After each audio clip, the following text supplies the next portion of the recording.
Botox Cosmetic, out of botulinum toxin A, FDA approved for over 20 years. So, talk to your specialist to see if Botox Cosmetic is right for you.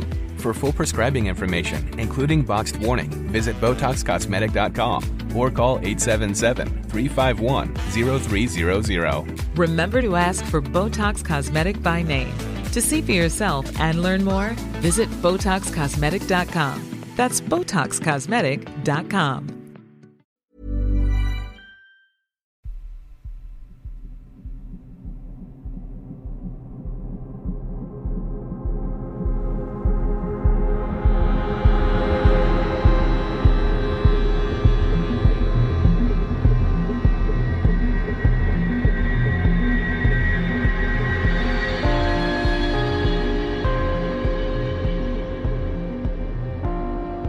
Hello and welcome to mini episode 327 of Real Life Ghost Stories. And I have 5 spooky stories for you today. And the last story comes from the 28th of November 2023. And story number 1 comes from Andrew. I previously wrote in for 31 Days of Terror about my shared house, dating habits and shadow drinking buddy. To answer your question from that episode, I am no longer casually dating lots of witches because I'm now married to one. I wanted to talk instead about something creepy that happened to me when I was a kid. I grew up in a tiny farm town in Ohio called Sunbury that has somehow already been mentioned on this podcast before, even though it seemed like it only had 15 people when I was living there. It was mostly a patchwork of corn, soybean fields, and old growth forests left as windbreaks around the farms, scattered with some houses. When I was about 12, a few friends and I decided to camp out for a night in one of those patches of old-grown forests, and it failed spectacularly. It was cold, rainy and creepy, and we ended up abandoning our tent and making a midnight run through roughly a mile of corn stalks to get back to the house. Thankfully, none of us had yet seen signs or children of the corn. The next day, we went back into the woods in search of our abandoned tent and backpacks. And while we were walking, did all the normal, stupid preteen boy things like throwing rocks and knocking sticks on trees and yelling obscene things to keep track of each other as our group spread out and came back together. Someone in the group yelled Marco, trying to find everyone else while we were spread out.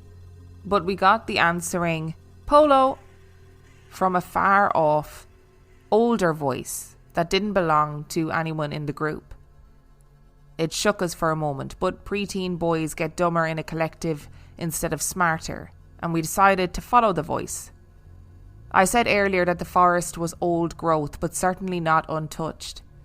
It wasn't uncommon to find things like beer cans, abandoned bicycles, rotting building materials, bits of cars, and there was even a full fire engine crashed in a forest behind someone's house. So when we started passing bits of moss-covered civilization, it didn't bother us. We followed the voice, mostly along an ancient, broken-down barbed wire fence that was occasionally reinforced with cinder blocks. Eventually, the fence ended and we saw a chimney in a clearing. There are lots of rotted houses forgotten in the woods in Ohio from when the territory was settled. The people who lived there would use stone for the fireplace and the foundation and build the rest of the structure out of untreated wood that the forest would eventually reclaim, leaving the chimney standing alone like a headstone. You are constantly warned about not getting too near these eerie monuments to past settlements because the cabins regularly had basements, and going to mess with an ancient fireplace could end up dropping you into a leaf-filled sinkhole with a newly disturbed chimney falling down on you.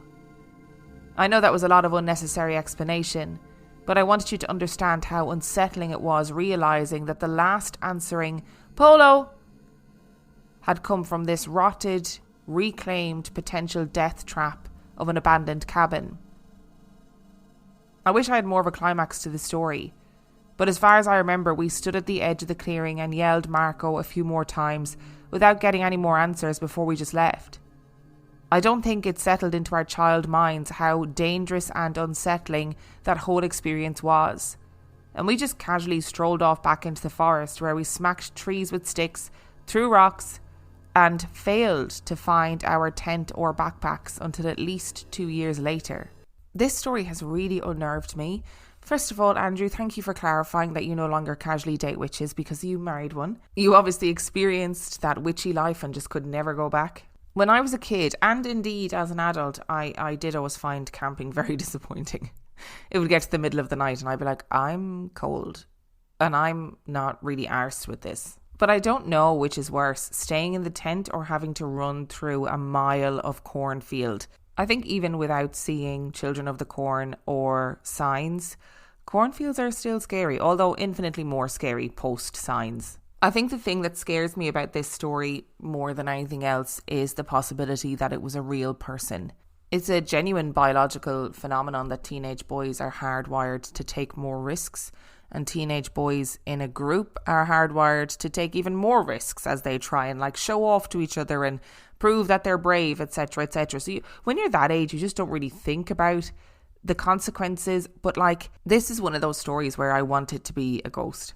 I want it to be a ghost of a settler from times gone by in a basement in one of those old rundown houses, because the thought of it being a person, an adult trying to lure a group of children somewhere, is really terrifying. I mean, don't get me wrong, it's still incredibly creepy if it was a ghost that was trying to lure you down into some leaf basement. Whatever option it is, it's a pretty scary story. And story number 2 comes from Nancy. The reason I'm writing this evening is because as I sit here, there is someone that has decided to come into my space just tonight. My 12-year-old grandson is spending the weekend and I told him to go get his pajamas on. He went into my bedroom to change, and when he came out, he told me that he felt a hand on his shoulder. He turned around and thought I was there but saw no one. I'm not a skeptic, so I just said, interesting. He then fell asleep on the couch shortly after, as he usually does once I started a movie for us. I didn't think about it again until I went to the bathroom and heard someone on the stairs. I thought my roommate had come down for some reason, but then I remembered what my grandson had told me, so just out of curiosity I went up to his room and asked him if he had just come down. He said no. I told him what my grandson had said happened to him, so he followed me downstairs thoroughly freaked out. He said as much to me, and I just told him that I really didn't feel scared, and he went back up the stairs and I turned to go into my room, and no kidding, I walked right through whatever had decided to visit. I felt that thing that people describe, like immediate goosebumps and a chill from head to toe. At first I wanted to think I was just spooked, but I honestly am not, and what I felt wasn't like that. It was just like walking through something. I just sat on my bed and started talking to whatever was there, just asking what it wanted, if it was my mom, why now, that I didn't really mind it here if it didn't do anything too freaky and not to wake me up in the middle of the night. This has been a tough year. I lost a nephew who was only 27 years old from cystic fibrosis in April, and my mom died in September after years of decline from dementia and then having cancer the last year. I've been a mess. I do have my mom's ashes in my room. They sit on the bookshelf with a photo of her in front and a rose quartz stone that I had given her over 30 years ago when she broke her ankle hiking. I've looked at the box and thought maybe I'd brought something in with her remains and almost welcomed it, but I have not felt a thing these last 2.5 months. In fact, her death felt to me like she was just gone. I'm not a spiritual person and really don't believe there is anything after this in the religious sense, but I've seen and felt some interesting things. And tonight is just another one to add to the list. Nancy, I'm so sorry. It sounds like you've had a really difficult time and that can't have been easy for you at all. I'm wondering, because it doesn't sound like this has happened before. It doesn't sound like this is an ongoing thing in your house. It doesn't sound like you've had footsteps before or, people feeling hands on their shoulders or feeling a presence. I wonder if this is somebody from your life who has come to kind of just let you know that they're there, by putting a kind of a gentle hand on your grandson's shoulder and, hearing those footsteps and then physically feeling like you're walking through a presence. It doesn't get much more present than that. I do think it sounds like you're dealing with it really well, like you don't feel freaked by it. You just sort of accepted it, had a chat with it and said, who are you? Why are you here? I'm happy for you to stay as long as you don't wake me up and as long as you don't cause any trouble. I think that's quite a positive way to deal with it. You'll have to drop back in and let us know if anything else happens. And story number 3 comes from Kelly. I just listened to the Monochrome Man podcast, and it made me think of a very small incident that happened about 20 years ago. I lived in Chicago and my boyfriend at the time lived in Evanston, the town just north of the city, and the location of Northwestern University. One night, probably around 1 or 2 a.m, he was driving me back to my apartment from his, and we stopped at a red light, next to the Northwestern shuttle bus on Main Street. We both glanced over at the bus and wound up staring at the driver, an older man who looked completely white and grey. He had opened the shuttle bus door that was next to my boyfriend's side of the car and was just staring at us. His skin was light grey, his hair was shaggy and white, his clothes were grey. The light turned green and my boyfriend hit the gas. We were silent for a few minutes and then I asked him, "What was that?" He replied, "I don't know," and we both felt completely unsettled. It never happened again, but it still makes me feel uneasy when I think about it. This boyfriend and I both had our own personal spooky stories that we had shared with each other, so I think if it was something paranormal, it wouldn't be a complete surprise. Oh, I really enjoy stories like this because it's not where you'd expect to have a strange or a spooky or a paranormal experience. You know, you're just driving along and you turn and look at a bus driver and suddenly he's all white and grey. Like, is it a coincidence and it was a combination of lighting and what he happened to be wearing, or was it something else? Like, somebody had to have been physically driving the bus. So was this a ghost driving a bus?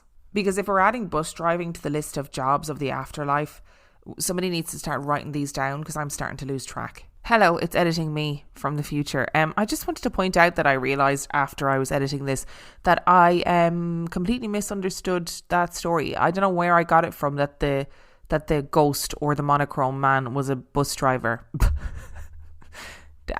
Nowhere did they say in the story that the monochrome man was a bus driver. They literally just said that he was a man that opened the shuttle door of the bus. So I apologise for that misunderstanding, and I take back my quips about a bus driving ghost. That is now unconfirmed and unsubstantiated. Okay, thank you. And story number 4 comes from Shailene. I had the scariest and weirdest thing happen in a dream just now. I was dreaming and all of a sudden I was in a room with this lady. She was there to help me and work with me because I kept having periods where I would see spirits and lingering ghosts. In my dreams, I would have moments where they would appear, but nothing would happen except just seeing shadows standing around the room, like you would see in any other paranormal movie. They weren't mean or malicious, but just there visiting, kind of a black blur or fuzz of a human figure. She would talk to me about it. Then, all of a sudden, I was talking to her and I had a full sensory experience where my ears started ringing. I tried to speak. My mouth was open and I couldn't. My tongue was paralysed and tingling on the tip, and I was filled with utter fear like I've never felt, like I knew this spirit wasn't a good one. I remember thinking in that second it was a spirit she knew about and had encountered before. And then I woke up. It's 4:30 a.m. and I can still feel the tingling in my tongue. I can still feel the tightness in my shoulders from trying to scream in terror but not being able to. And the chill in my spine and the cold sweat on the bottom of my feet are still here. I remember when the feeling happened, it was so vivid. I was drawing a picture to the lady while we spoke. I was shading a drinking glass while she stood over me, one of those classic ones with indents around it that feel nice in your hands. Then a rush of that feeling happened and I just remember being in this weird lit room staring at a wall, scared of what was trying to contact me. Even now my hands feel weird and weak typing. Thank you for taking the time to read this. I have a lot of vivid dreams throughout my life and occasionally I will feel them like this one, but this one felt different and very frightening. I think I'll just stay awake now. I'm obsessed with the fact that in this episode we've had 2 people who have emailed literally back to back. I always do the stories in chronological order. So they've emailed me back to back in the middle of the night being like, this weird thing has just happened to me. I feel privileged. I feel blessed that you're thinking of me in these situations and being like, oh, I'm going to send this story into Real Life Ghost Stories. I know you're not just thinking of me, you're thinking of the whole community, right? To be like, people need to hear this story, or I just need to get it off my chest. And I'm glad I could be here in your middle of the night fear to share your story with. That dream sounds absolutely terrifying, Shailene. Like, it sounds terrifying. And I feel you. I totally understand what you mean. I'm a member of the Vivid Dreaming Club. And generally, you know it's a vivid dream. And every so often you have a dream that you think, oh, that felt like something more. And that feeling in itself, regardless of the content of the dream, can be deeply unsettling. I'm really curious to know if there's any truth in this dream. So in your dream, you're talking about that you were there with a woman, you're in this room with her, and she's helping you to work with seeing spirits and lingering ghosts. Is that something that you have experience of in your waking life? I just would love to know. And obviously, whatever this was in the dream, I know that you didn't physically see it, but it really clearly evoked a very strong reaction from you, like a tingling in your tongue and a tightness in your shoulder from trying to scream, and, you know, sweating and feeling as though there was something in that room with you. I'm really sorry that you experienced this, and I hope you haven't had a similar dream since. I hope it was just a one-off. And story number 5 comes from Allison. I wouldn't say my family and I are particularly sensitive, no more than anyone else, I guess. But we have had a few experiences which can't be explained. I always brushed it off as fun little stories, but after the death of my mother last year, I am now a full believer. Growing up in our little bungalow, we had a Casper, so named by my father. He is a skeptic on many things, but surprisingly believes in ghosts, and has a few stories he entertains us with from his youth. My favourite being when him and his friends spotted a headless cyclist on a country road in Ireland. But that's his story. Back to Casper. He usually made himself known when you were alone in the house, watching TV in the basement. You could clearly hear the front door open and close, followed by footsteps. When you go up to see who came home, there would be nobody there. We all heard this, even the dog. Another thing Casper loved to do was turn the stereo on loudly at all hours of the day and even in the middle of the night. I was never scared of Casper. I would just sort of laugh and move on.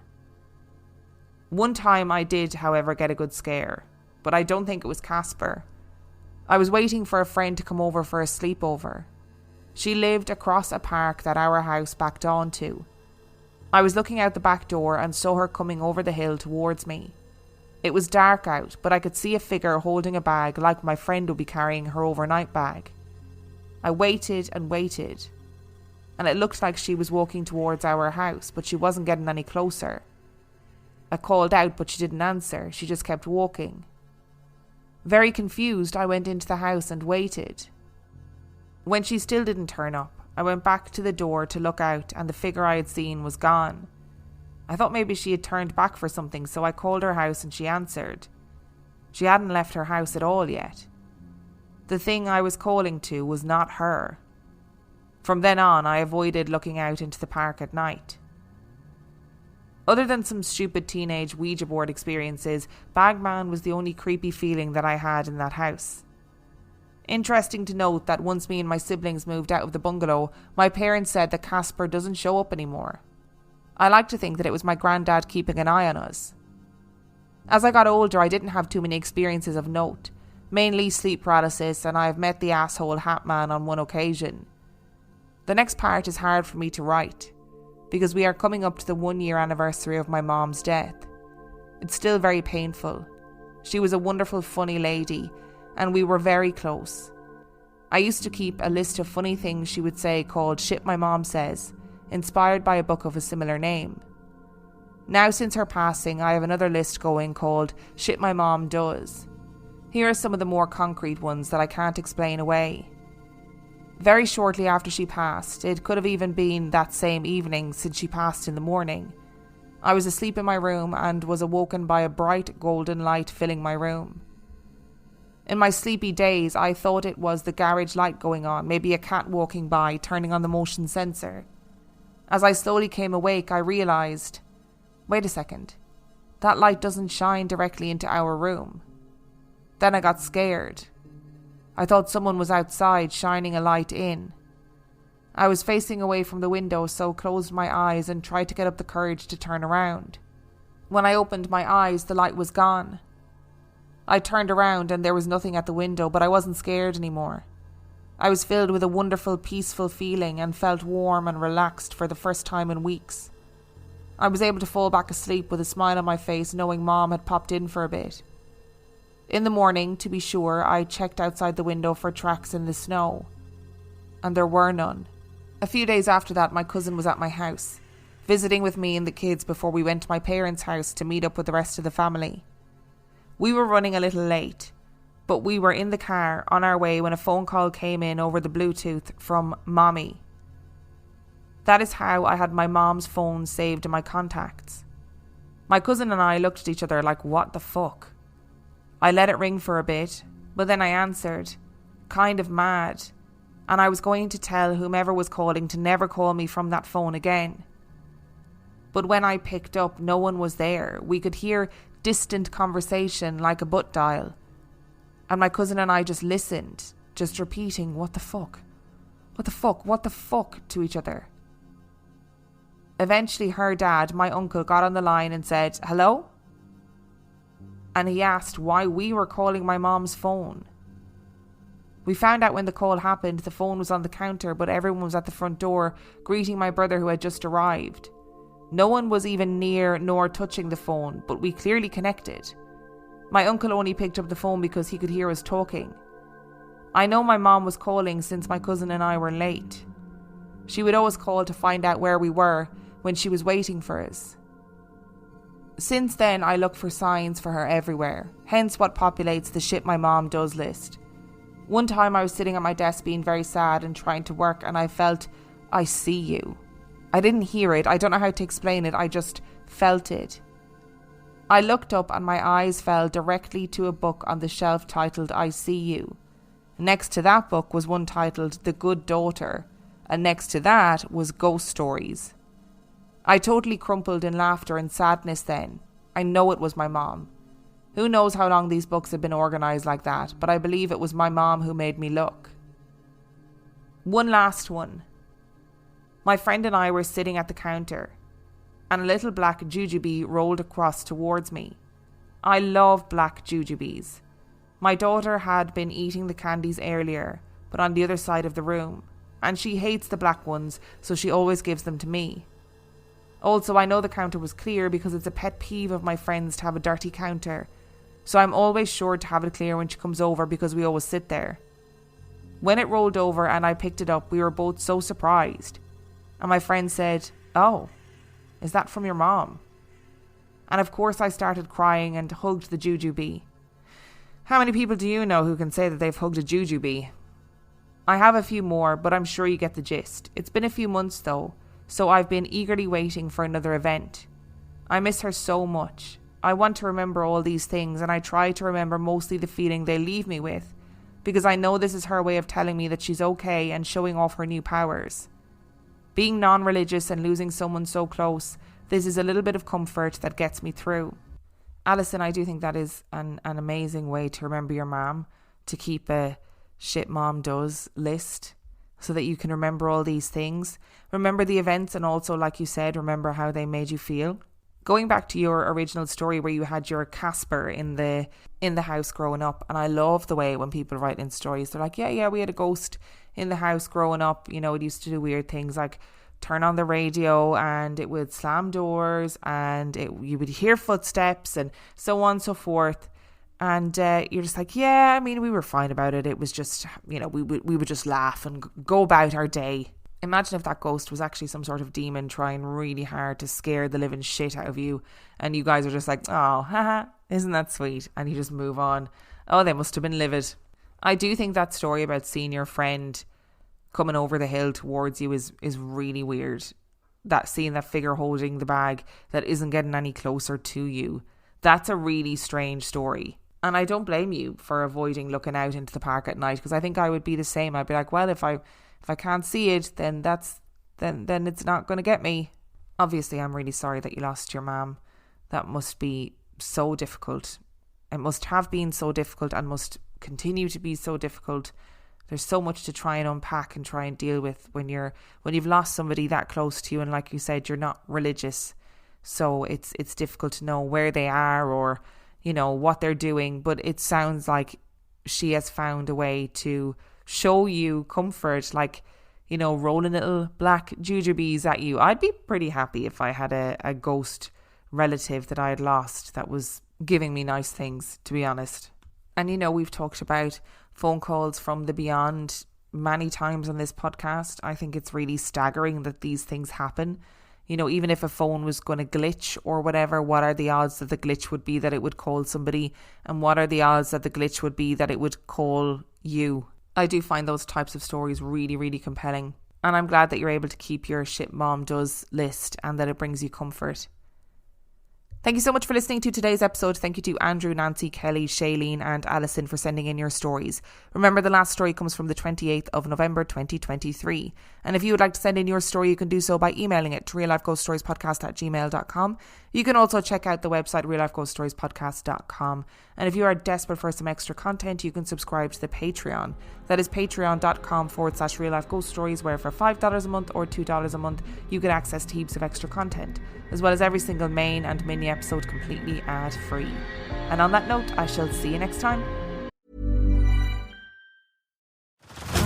Head over to Hulu this March, where our new shows and movies will keep you streaming all month long. Catch the award-winning movie Poor Things, starring Emma Stone, Mark Ruffalo, and Willem Dafoe. Check out the new documentary, Freaknik, The Wildest Party Never Told, about the iconic Atlanta street party. And don't miss FX's Shogun, a reimagining of the epic tale, starring Anna Sawai. So, what are you waiting for?